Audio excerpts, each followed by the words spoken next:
కులగణన విషయంలో రాజకీయ పార్టీలు అధికారంలో ఉన్నప్పుడు ఒకలా, అధికారంలో లేనప్పుడు మరొకలా మాట్లాడుతున్నారని ఏపీ బీసీ సంక్షేమ సంఘం రాష్ట్ర అధ్యక్షుడు కేశవ శంకర్రావు విమర్శించారు. అనంతపురం నగరంలో ఇవాళ బీసీ సంక్షేమ సంఘం ఆత్మీయ సమావేశం పెద్ద ఎత్తున నిర్వహించారు. ఆర్ఎండ్బి అతిథి గృహం నుంచి అంబేద్కర్ విగ్రహం వరకు పెద్ద ఎత్తున ర్యాలీ నిర్వహించారు. అనంతరం అంబేద్కర్ కి ఘనంగా నివాళులర్పించారు. ఆ తర్వాత జడ్పీ కార్యాలయ ఆవరణంలో సమావేశాన్ని నిర్వహించారు. ఈ కార్యక్రమంలో వైసీపీ నేత బీసీ సంక్షేమ సంఘ నాయకుడు రమేష్ గౌడ్ తో పాటు పెద్ద ఎత్తున నాయకులు పాల్గొన్నారు. ఈ సందర్భంగా కేశవ శంకర్రావు మాట్లాడుతూ బీసీ కులాలను కేవలం ఓటు బ్యాంకుగా మాత్రమే వాడుకుంటూ గత 7 దశాబ్దాలుగా మోసం చేస్తున్నారని రాజకీయ పార్టీలపై తీవ్ర స్థాయిలో ఆగ్రహాన్ని వ్యక్తం చేశారు. బీసీలకు రాజ్యాధికారం కావాలంటే ఖచ్చితంగా బీసీ ప్రజాప్రతినిధులు ఇప్పటికైనా ముందుకు రావాలన్నారు. కులాధిపత్యంతో సాగుతున్న పార్టీలకు కొమ్ము కాయకుండా బీసీల హక్కుల కోసం పోరాడుతున్న బీసీ సంక్షేమ సంఘానికి మద్దతు తెలపాలని డిమాండ్ చేశారు.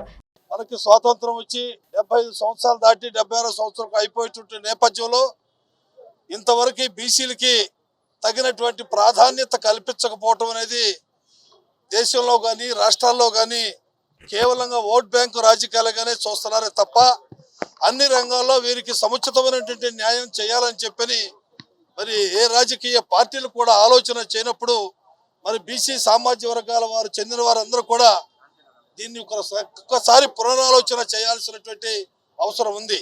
ఈ దేశంలో అత్యధిక సంఖ్యాకులైనటువంటి బలహీన వర్గాల వారు ఆనాడు బ్రిటిష్ వారు ఉన్నప్పుడు కులగణాంకాలు లెక్కించినటువంటి పరిస్థితి మనందరికీ కూడా తెలుసు. కానీ ఈరోజు ఎన్డీఏ ప్రభుత్వం కానీ యూపీఏ ప్రభుత్వం కానీ డ్రామాలు నాటకాలు ఆడుతూ ప్రతిపక్షంలో ఉన్నప్పుడు ఒక మాట మాట్లాడటం, మరి అధికారంలో ఉన్నప్పుడు ఒక్క మాట మాట్లాడటం అనేది వాళ్ళకి మరి పరిపాటి అయిపోయినటువంటి విషయం మీ ద్వారా మేము తెలియజేస్తా ఉన్నాను. మరి గత 10 సంవత్సరాల నుంచి కూడా నరేంద్ర మోడీ గారి దృష్టికి తీసుకెళ్లి గత 4 సార్లు కూడా వారిని కూడా కలవటం జరిగింది. కానీ బీసీ ప్రజాప్రతినిధులు ఎవరు కూడా ఆనాడు కులగణాంకాలను లెక్కించబోవటానికి మరి బీసీ పార్లమెంటు మెంబర్లందరూ కూడా పార్లమెంటు స్తంభింపజేయమని చెప్పని అనేక దఫాలుగా వారిని మేము కోరటం కూడా జరిగింది. బీసీ ప్రజాప్రతినిధులారా ఇప్పటికైనా కళ్ళు తెరవండి. రాజ్యాధికారం మనకి కావాలన్నప్పుడు మీరు ఆధిపత్య కుల పార్టీకి కోటాను కోట్లు వెచ్చించి పోటీ చేస్తారు, వారికి చందాలు ఇస్తారు. కానీ ఇక్కడ ప్రజాస్వామ్యంగా బీసీ సంఘాలు మరి ఎస్సీ సంఘాలు ఎస్టీ సంఘాలు కానీ ఉద్యమాలు పోరాటాలు చేయాలంటే కనీసం మీరు వారికి సహాయ సహకారాలు కూడా అందించకపోవడం అనేది చాలా దురదృష్టకరమైన సంఘటన. భవిష్యత్తులో మనం ఒక మంచి కార్యక్రమాన్ని నిర్ణయమైన కార్యక్రమాన్ని తీసుకుని భవిష్యత్తులో ముందుకెళ్దామని చెప్పి తెలియజేస్తూ సెలవు తీసుకుంటున్నా. జై హింద్. మరొక వైపు రమేష్ గౌడ్ మాట్లాడుతూ ఇప్పటికే జిల్లాల వారీగా సమావేశాలు నిర్వహిస్తున్నామని, ఈ కార్యక్రమాలకు భారీ స్పందన వస్తుందన్నారు. త్వరలో విజయవాడలో భారీ స్థాయిలో బహిరంగ సభ నిర్వహిస్తామని చెప్పారు. బీసీల ఐక్యత హక్కుల కోసం అందరూ కలిసి రావాలని ఆయన పిలుపునిచ్చారు. రాష్ట్ర అధ్యక్షులు కేశవ శంకర్రావు గారి నాయకత్వంలో ఈ రాష్ట్రంలో ప్రతి జిల్లాలోనూ ప్రతి నియోజకవర్గంలోనూ ప్రతి మండలంలోనూ ప్రతి గ్రామంలోనూ ఒక నిర్మాణాత్మకమైనటువంటి పాత్ర పోషించడానికి ఎంతోమంది వేలాది మంది బీసీ సైనికులుగా గత కొన్ని సంవత్సరాల నుంచి పనిచేయడం జరుగుతూ ఉంది.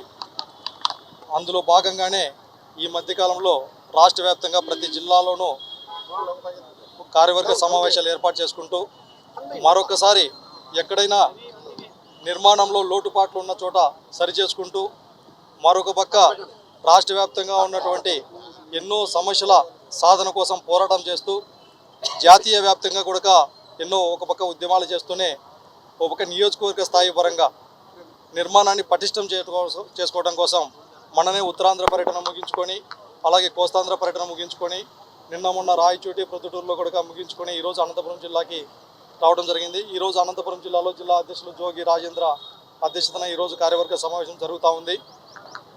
అదేవిధంగా రేపు జరగబోయే పుట్టపర్తిలో కూడా జరుగుతుంది. అక్కడ జిల్లా అధ్యక్షుల ఆధ్వర్యంలో ముఖ్యంగా ఈ రాష్ట్రంలో ఉన్నటువంటి సమస్యల సాధన కోసమైతేనేమి హక్కుల సాధన కోసమైతేనేమి కేశవ శంకర్రావు గారి నాయకత్వంలో చాలా బలమైనటువంటి పోరాటాలు జరుగుతూ ఉన్నాయి.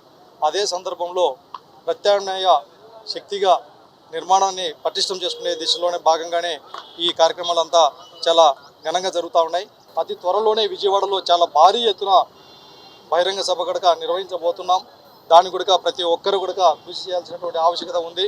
అందుకు తదుపరి కార్యాచరణ కేశవ శంకర్రావు గారి నాయకత్వంలో తొందరలోనే మేము అందరం కలిసి ఒక ఐక్యంగా నిర్ణయం తీసుకుంటామని ఈ సందర్భంగా తెలియజేస్తున్నాం.